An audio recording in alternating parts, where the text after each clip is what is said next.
আসসালামু আলাইকুম রহমতুল্লাহ। যারা দুবাইতে আছেন, যাদের কার আছে, এই যে এটা দেখতে পাচ্ছেন, এটা হচ্ছে রোডের পাশে পাশে যে দাগগুলো আছে, এই যে ভিতরে ভিতরে যে দাগগুলো আছে সেগুলো হচ্ছে পার্কিং। এই যে গাড়িগুলো এখানে পুলিশের গাড়ি পার্ক করা আছে। তো এখানে মূলত পার্কিংগুলোর ভিতরে আপনার গাড়ি রাখতে হলে এখানে ফেড পার্কিং, এখানে টাকা দিয়ে রাখতে হবে, এটা সরকারিভাবে। আর এটা হচ্ছে আপনার বেসরকারিভাবে।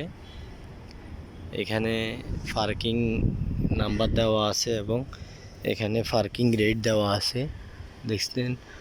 দেখতে পাচ্ছেন 1 আওয়ার 10 দিরহাম। দুবাইয়ের মাটিতে এমন একটা জায়গা যেখানে শুধুমাত্র ফ্লোরটা রেডি করে গাড়িগুলো সুশৃঙ্খলভাবে রাখার জন্য প্রতি ঘন্টা 10 টাকা করে দিতে হয়। ভাবতে পারছেন দুবাইতে যারা গাড়ি চালায় তাদের জন্য কতটুকু কি। এই যে এখানে দেখতে পাচ্ছেন, এখানে একটা নোটিশ দেওয়া আছে।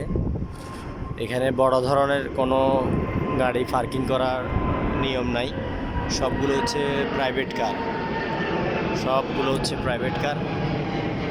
প্রাইভেট কারের গাড়ি। তাহলে আপনার গাড়িটা যেখানে গাড়ি সেখানে আপনাকে রাখতে হবে। হয় এই ধরনের বুথ আছে, এখানে দায়িত্বশীল লোক আছে, তারা এন্ট্রি করে গাড়িগুলো। এরপরে আপনি আবার নেওয়ার সময় তারা বুঝে নেয়। এর পাশাপাশি এখানে গভর্নমেন্টের পার্কিং আছে, তার পাশাপাশি বিল্ডিংয়ের নিচে অনেকগুলো পার্কিং থাকে, যেগুলো প্রতিটা বিল্ডিংয়ের নিচে বা গ্রাউন্ড ফ্লোরে বা বেসমেন্টে